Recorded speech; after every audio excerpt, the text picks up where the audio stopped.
First నుంచి కూడా ఈ గొడవలు ఇవన్నీ మనకెందుకు, అంటే సినిమా ఇండస్ట్రీలో చాలా మంది ఏంటంటే పాపులర్ అవ్వాలి అంటే కాంట్రవర్షియల్ ఎక్కువ చేయాలి అనుకుంటారు. బట్ మీ దాకా వచ్చేటప్పుడు ఏంటంటే కాంట్రవర్షియల్ కాదు, ఏదైనా సామరస్యంగానే చూసుకోవాలి అనుకుంటున్నారా? ఒకటి ఉందండి, కాంట్రవర్షియల్ కాకుండానే అన్నీ చూసుకుంటా, కాస్త నష్టపోయినా కాంట్రవర్షియల్ కాకుండా చూసుకుంటా. కానీ నాకు ఒక చిన్న వీక్నెస్ ఉంది. నేను కనుక కోపం వచ్చి ఏదైనా జరిగిందంటే ఇంకా మళ్ళీ వెనక క్షమార్పణలు ఏమి ఉండవు. ఇంకా లేదు, ఇంకా క్షమార్పణలు కానీ మనిషి ఎలాంటి వాడైనా ఎట్లాంటి అంత గొప్పవాడైనా సరే వాడిని వదిలేసి వెళ్ళిపోతాడు. ఎంత నష్టం వచ్చినా పర్వాలేదు, నాకు అక్కర్లే. వాడు వద్దనుకున్నానంటే తీసేస్తా. కానీ మ్యాక్సిమం మాత్రం ఎవ్వరు నన్ను కష్టపెట్టినా ఇష్టపడ్డా ఎవరిని వదలను, వాళ్ళు నన్ను వదలరు. అంతమటుకు నేను సేఫ్, వాళ్ళు సేఫ్. సూపర్. సో డైరెక్టర్స్ గురించి మాట్లాడుకున్నాం. ఇండస్ట్రీలో మీకు నచ్చిన, మీకు సన్నిహితులైన హీరోలు ఎవరు? అలా చెప్పడం కొంచెం కష్టమే. సరే, మీరు వర్క్ చేసిన హీరోల గురించి నేను అడుగుతా. అంటే ఒక డైలాగ్ రాసేటప్పుడు ఎగ్జాంపుల్ ఒంటరి పోరాటం వెంకటేష్ గారు. సో వెంకటేష్ గారు ఒంటరి పోరాటం దగ్గర నుంచి ఇప్పటి వరకు కూడా he's the family hero. So అలాంటి హీరోకి అప్పట్లో డైలాగ్, అప్పుడు వెంకటేష్ గారు ఫ్యామిలీ హీరోనా మాస్ హీరోనా, అప్పుడు ఏమనేవాళ్ళు ఆ సినిమా టైంలో ఆయన్ని? ఆ టైంలో మాస్ సినిమాలు ఎక్కువ చేస్తున్నారండి. కొన్ని ఫ్యామిలీ, ఒకటి అలా ఫ్యామిలీ వచ్చినా ఎక్కువ మాస్ ఓరియంటెడ్ గానే ఉన్నాయి.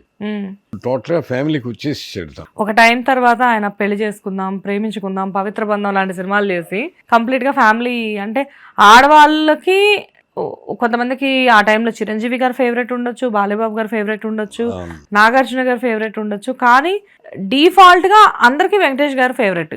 శోభన్ బాబు గారు కృష్ణ గారు కలిస్తే వెంకటేష్ బాబు అండి. Wow, super. వాళ్ళిద్దరు కలిస్తే, ఎందుకంటే కమర్షియల్ గా కృష్ణ గారు అంత డైనమిక్ ఫైట్స్, గీట్స్, డాన్స్, హడావుడు అంతా చేసేవాడు. శోభన్ బాబు గారు అంత ఫ్యామిలీ సినిమాలు చేసేవాడు. ఈ ఇద్దరిని మిక్స్ చేస్తే వెంకటేష్ బాబు అయిపోయింది. Super, right. సో వెంకటేష్ బాబు గురించి చెప్పండి సార్. అంటే ఎలా, అంటే మీరు ఒక డైలాగ్ రాసేటప్పుడు అసలు మీకు ఆయనకి ఉండే అనుబంధం ఎలా? మంచి వ్యక్తి అండి ఆయన, మంచి వ్యక్తి, చాలా డెడికేటెడ్. తను నేర్చుకునే దాని మీదే ఉంటాడు ఎప్పుడు. చాలా బాగుంటుంది రిలేషన్, చాలా బాగుంటుంది, మంచి ఫ్రెండ్లీగా ఉంటాడు, ఎఫెక్షనేట్. సార్ బాలయ్యబాబు గారితో కూడా మీకు మంచి అనుబంధం ఉందని తెలిసింది. రాసిన సినిమాలు తక్కువ అయినప్పటికీ కూడా ఆయనతో ఉన్న మీ క్లోజ్నెస్ కానివ్వండి, మీ బాండింగ్ కానివ్వండి చాలా ఎక్కువ అని చెప్పేసి నేను విన్నాను. ఏంటి అసలు బాలయ్యబాబు గారితో ఎలా ఉంటుంది? నాకు తెలిసి వీరభద్ర మూవీ రాసినట్టున్నారు మీరు, రైట్? చెప్పండి. తను ఓపెన్ అండి, ఏదైనా దాపరికం ఉండదు, మనసులో ఒకటి బయటికి ఒకటి ఉండదు. తన స్పీడ్, తన మూడ్ అంతా డిఫరెంట్ గా వెళ్ళిపోతుంది. తన ఒక మూడ్ లో ఉంటాడు. వ్యక్తిగా చాలా మంచివాడు అండి తను. ఎందుకంటే ఎప్పుడన్నా కొంచెం హార్ష్ గా మాట్లాడేమన్నా ఇలాంటి డివైడ్ కాంట్రవర్సీస్ ఈ మధ్య నేను చూశాను. తను ఎక్కువ కాంట్రవర్సీ మ్యాటర్లు తక్కువ మాట్లాడారు. విడిగా చాలా బాగా మాట్లాడతారు, చాలా ఫ్రెండ్లీగా ఉంటాడు. నాకు ఇంకా ఇప్పుడు ఇట్లా మాట్లాడుతున్నారు, ఇప్పుడు మాట్లాడుతున్నారు కాదు. ఫస్ట్లో తను, నాకు అప్పట్లో నేను ఇండస్ట్రీకి వెళ్ళినప్పుడు సునీల్ వర్మని కూడా ఇట్లా ఉండేవాడు, చచ్చిపోయినాడు అతను. రాఘవ గారు కూడా అతను చెప్తుండేవాడు, బాలయ్య బాబు ప్రొడక్షన్ బాయ్స్ భుజం మీద చేసి వాళ్ళ జేబులో బీడీ తీసుకొని తాగుతూ వాళ్ళ మధ్య కూర్చొని టీ తాగుతూ కూర్చునేవాడు. అంత క్లోజ్గా ఉండేవాడు. మెల్లమెల్లగా పొల్యూట్ చేశారు అందరూ కలిసి బాలయ్య బాబుని. కొంచెం కోపకారిగా తయారు చేశారు. చాలా ఓపెన్ హార్ట్ బావా, నన్ను బావా అనేవాడు ఆ డైరెక్టర్. తన డైరెక్టర్ అయినాడు సునీల్ వర్మ అతని పేరు. ఆత్మబంధం సినిమాలు యాక్ట్ చేశాడు అతను. ముగ్గురత్తల ముద్దులు సినిమాలు చేసినాడు. బాలయ్య బాబుని గురించి తనే చెప్పింది ఫస్ట్ నాకు. నేను ఇండస్ట్రీకి వచ్చిన చాలా మంచివాడు తను.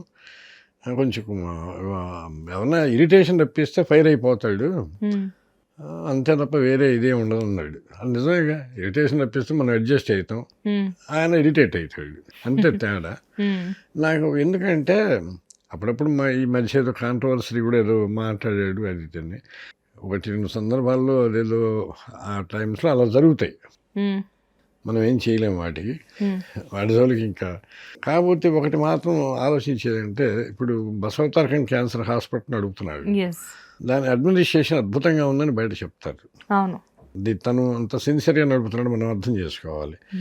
తర్వాత లాస్ట్ ఎలక్షన్స్ అప్పుడు హిందూపూర్ నుండి మనుషులు వస్తే ఏంటి పరిస్థితి, అప్పుడు జగన్ రెడ్డి గారు వచ్చిన, అప్పుడు ముఖ్యమంత్రి అయిన టైంలో నేను చెప్పింది, బాలయ్య బాబు పరిస్థితి ఏంటి అది ఇదని. ఆయన యునానిమస్గా అక్కడ బాలయ్య బాబు గెలవకపోతే ఎవడు గెలవడండి ఆంధ్రాలో, గెలిచేదే బాలయ్య బాబు. అక్కడ అంత మంచిగా చెప్పారు. ఎందుకు చెప్తారు, తను అక్కడ సర్వీస్ చేసే ఇదిలో ఉన్నాడు, ఇక్కడ సర్వీస్ చేస్తున్నాడు. మనకి తెలిసి అంతే కదా. అంటే అలా మనం అర్థం చేసుకునేటప్పుడు కొంచెం పాజిటివ్గా కూడా అర్థం చేసుకోవాలి కదండి తన emotion ని. అంటే సార్ ఇక్కడ కొన్ని క్రియేట్ అవుతాయి, కొన్ని క్రియేట్ చేయబడతాయి. చేయబడతాయి. సో అందుకంటే మనం ఎక్కువ మాట్లాడుకోవడానికి కూడా లేదు. అవునండి, అవును. మీరు కృష్ణ గారితో కూడా వర్క్ చేశారా మీరు? చేశారు. శ్రావణ మాసం అని పోసాన కృష్ణమూర్తి డైరెక్ట్ చేశారు. అదే హరికృష్ణ గారు, కృష్ణ గారు. లక్కీగా కృష్ణ గారితో కూర్చొని మాట్లాడి అదృష్టాన్ని ఆ సినిమా ద్వారా పొందా. రోజు కూర్చొని అవకాశం కలిగింది నాకు ఆయనతో.